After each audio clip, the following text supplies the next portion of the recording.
உலகெங்கும் வாழும் மாதா தொலைக்காட்சி நேயர்களுக்கு வணக்கம். இன்றைய நிகழ்ச்சியில வெரிகோஸ் வெயின் பத்தி நம்ம இன்னைக்கு பேசலாம், பார்க்கலாம். இது வர்றதுக்கு என்ன காரணம், இதை தவிர்ப்பது எப்படி, யாருக்கெல்லாம் இந்த பாதிப்பு வருது?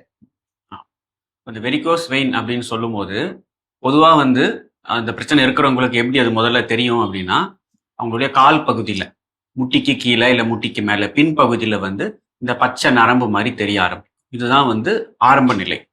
இதை பெரும்பாலும் என்ன நிறைய பேருக்கு இது ஒரு பிரச்சனையாவே அவங்களுக்கு தெரியாது. ஏன்னா ஆரம்ப நிலையில வலியோ உறுத்தலோ எதுவும் பெருசா இருக்காது. அதனால அது அவங்க கண்டுக்காம விட்டுடுவாங்க.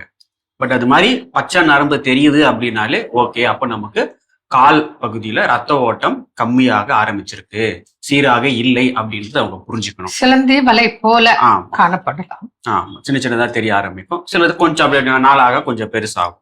இது பெரும்பாலும் யாரு ரொம்ப நேரம் ஒரே இடத்துல நின்றுட்டே இருக்கிறாங்க, இல்ல ரொம்ப நேரம் கால் தொங்க போட்டு உட்கார்ந்துட்டு இருக்கிறாங்க, இது மாதிரி இருக்கிறவங்களுக்கு இது மாதிரி இந்த வெரிகோஸ் வெயின் பிரச்சனைகள் அதிக அளவுல நம்ம பாக்குறோம்.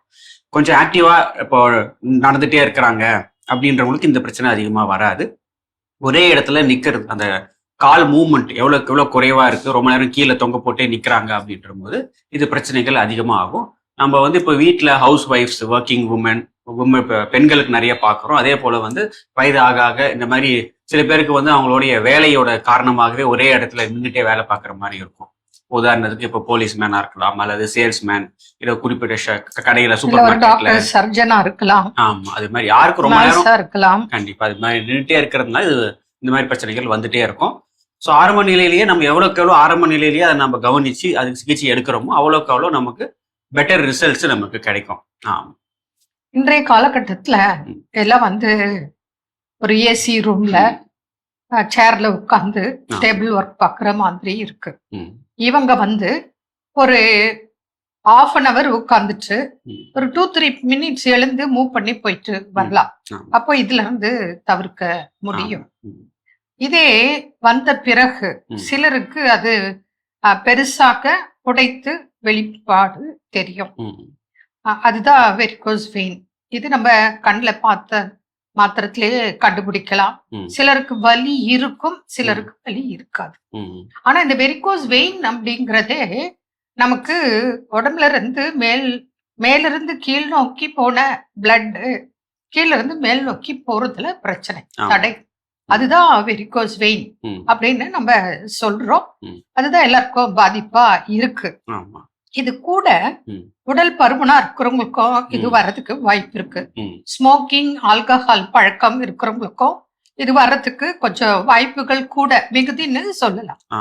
அது மாத்திரம் இல்ல, மலச்சிக்கல் இருக்கிறவங்களுக்கு கூட வெரிகோஸ் வெயின் இருக்கு. வெரிகோஸ் வெயின் இருக்கிறவங்களுக்கும் மலச்சிக்கல் இருக்கு. அதனால ஜென்ரலா நம்ம சொல்லுவோம், மலச்சிக்கல் தான் எல்லா நோய்க்கும் மாஸ்டர் காஸ் அப்படின்னு நம்ம சொல்லுவோம். மூல காரணம் மலச்சிக்கல். அப்ப மலச்சிக்கலை முதல்ல தவிர்த்தாலே பலவிதமான நோய்கள் வராமல் தடுக்கவும் முடியும், பாதுகாக்கவும் முடியும். அதுக்குண்டான டயட், உடற்பயிற்சி இதெல்லாம் தான் நம்ம சொல்லித்தரோம். இப்போ வெரிகோஸ் வெயினுக்கு சர்ஜரி பண்ணிட்டா அதுதான் தீர்வா, எப்படி? அதாவது ரொம்ப அட்வான்ஸ்டு ஸ்டேஜில் போகும்போது சர்ஜரி பண்ண வேண்டிய கட்டாயம் இருக்கலாம். ஆனால் நம்ம என்ன பண்ணணும் அப்படின்னா, ஆரம்ப நிலையிலேயே நம்ம அதை கவனிச்சுட்டு இருக்கும்போது நம்ம எவ்வளவு சீக்கிரமா ட்ரீட்மெண்ட் எடுக்கும் போது மருந்துகள் மூலமாகவும் உடற்பயிற்சி மூலமாகவும் ஒரு ஆரோக்கியமான உணவு மூலமாகவும் இந்த பிரச்சனையை நாம சிறந்த அளவுல அதை சரி பண்ண முடியும். உதாரணத்துக்கு இப்போ ஆரம்பத்தில் பார்த்தீங்கன்னா அந்த நரம்பு தெரிய ஆரம்பிக்கும். அப்பவே அது அவங்க அதுக்கு கவனம் எடுத்துட்டு ட்ரீட்மெண்ட் செய்ய ஆரம்பிக்கணும். அதுக்கு அடுத்தபடியா பார்த்தீங்கன்னா அப்பப்போ கால் வலிக்கும், திடீர்னு கால் இழுத்து பிடிக்கும், இல்லை கால் வீக்கம் வரலாம், அல்லது அந்த காலோட அந்த தோல் பகுதி நார்மல் கலரை விட கொஞ்சம் டார்க் ஆக ஆரம்பிக்கும். இதெல்லாம் தெரியும் போதே ஓகே, அப்போ நமக்கு காலில் ரத்த ஓட்டம் குறையுது அப்படின்னு புரிஞ்சுக்கிட்டு உடனே அதுக்கான நிவாரண முறைகள் அவங்க செய்ய ஆரம்பிச்சுட்டாங்கன்னா நமக்கு எளிதில இந்த பிரச்சனையை நம்ம கட்டுப்படுத்த முடியும். அதை கவனிக்காம விடும்போது நாள் ஆக ஆக பிரச்சனை அதிகமாயிட்டே போகுது. இப்போ சில பேருக்கு நம்ம சொன்னோம், ஆஃபீஸில் உட்காந்துட்டு இருக்கிற மாதிரியே வேலை இருக்கலாம், இல்லை ரொம்ப நேரம் நின்றுட்டே இருக்கிற மாதிரி வேலை இருக்கலாம். அப்படி இருந்தாலும் கூட சில பேருக்கு அதுலேயே சில சிம்பிள் எக்ஸசைஸ் உட்காந்துட்டே பண்ணக்கூடிய சில உடற்பயிற்சிகள் இருக்கு. நின்றுட்டு பண்ணும்போதே நம்ம காலை சில மூவ்மெண்ட் கொடுத்துட்டே இருந்தோம்னாலுமே இந்த ரத்த ஓட்டத்தை நம்ம அப்படியே படிப்படியா சிம்பிள் எக்ஸசைஸ் மூலமாவே நம்ம அதை சரி பண்ண முடியும். கூட தேவைக்கேற்ற மாதிரி உணவு முறைகளும் மருந்துகளும் எடுக்கும்போது அது சிறப்பாக அமையும். இப்போ இந்த வெரிகோஸ் வெயின் வந்து ம். எல்லாருக்கும் வலி ஏற்படுறது இல்ல. ஆமா. ஆனா வலி ஏற்பட்டால் ம். அது உடனே கவனிக்கப்படுவாங்க. ம். சிலருக்கு வெரிகோஸ் வெயின் மேக்சிமம் பாதிப்பு இருக்கும், ம். ஆனா வலி இருக்காது. ஆமா. இதுதான் ரொம்ப ஆபத்தானது. ஆமா. இது ஒண்ணு. இன்னொன்னு, அதுல வந்து சிலருக்கு அரிப்பு ஏற்பட்டு அது சொரிஞ்சி விட்டுருவாங்க. ம். அதுல ப்ளீட் ஆகும். ம். அதுக்கப்புறம் பாத்தீங்கன்னா இதுல 2 பிரச்சனை இருக்கு. ம். ஒண்ணு வந்து புண்கள் வந்தால் ஆறவே செய்யாது. ம். ஏன்னா பிளட் சர்க்குலேஷன் இல்ல. ஆமா.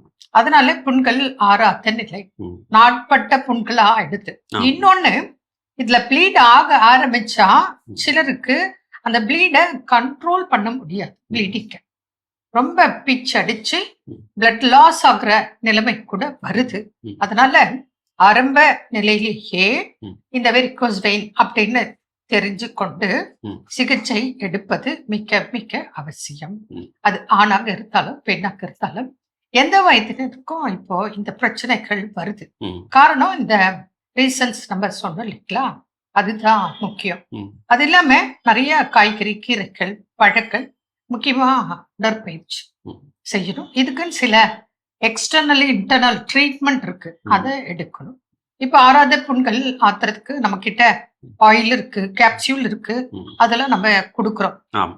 அது எந்த வகையான புண்ணா இருந்தாலும், அல்சரா இருந்தாலும், இல்ல உங்களுக்கு வெரிகோஸ் வெயினா இருந்தாலும், ம். பைல்ஸ் கூட சிலருக்கு ம். நீண்ட நாட்களாக இருக்கு. சிலருக்கு பார்த்தீங்கன்னா டயபெட்டிக் அல்சர், ம். பல ஆண்டுகளா புண்கள் ஆறாத நீண்ட நாட்கள் புண்கள் ம். குணமாக அதுக்கெல்லாம் உண்டான மெடிசன்ஸ் எல்லாம் இருக்கு. ம். அதை முறையா கடைபிடித்து முறையா டயட்லாம் ஃபாலோ பண்ணி பயிற்சிகள் செய்தால் ம். யார் ஃபாலோ பண்றாங்களோ அவங்களுக்கு நிச்சயம் நல்ல ரிசல்ட் கிடைக்கிறதுக்கு ம். நம்ம அட்வைஸ் கொடுக்குறோம். ஆ. இப்போ ஃபாலோ பண்ணவங்க நல்ல குணம் இருக்காங்க. ம். இப்ப சிலர் அந்த ட்ரீட்மெண்ட்ல இருக்காங்க. ம். அவங்க எல்லாம் இப்ப ஃபாலோ பண்ணிட்டு இருக்காங்க. இதே ஃபாலோ பண்ணல அப்படின்னு வச்சுக்கோங்க, ம். இது நீங்க ஒரு தடவை வந்து வெரிகோஸ் வெயினுக்கு ஒரு இடம்னு சொல்ல முடியாது அறுவை சிகிச்சை. ஏன்னா பல இடத்துல அது வரும். அப்ப பல இடங்கள்ல செய்தாலும் கூட அவங்க திரும்ப இதையெல்லாம் கடைபிடித்தால் மாத்திரம்தான் அவங்களுக்கு மேலும் உபாதைகள் வராமல் பாதுகாக்க தடுக்க முடியும். அவங்க அப்பவும் இதே மாதிரிதான் நான் நின்னுட்டு வேலை பார்க்கறேன் அப்படின்னு சொன்னா பிரச்சனை. ம். ஒரு இடத்துல அதிகமா முன்ன போலவே இருக்கேன் அப்படின்னா அது ம். பலன் அளிக்காது, குணம் ஆகாது. ஆ. மீண்டும் நாளை சந்திப்போம். நன்றி. அன்னை மரியே வாழ்க.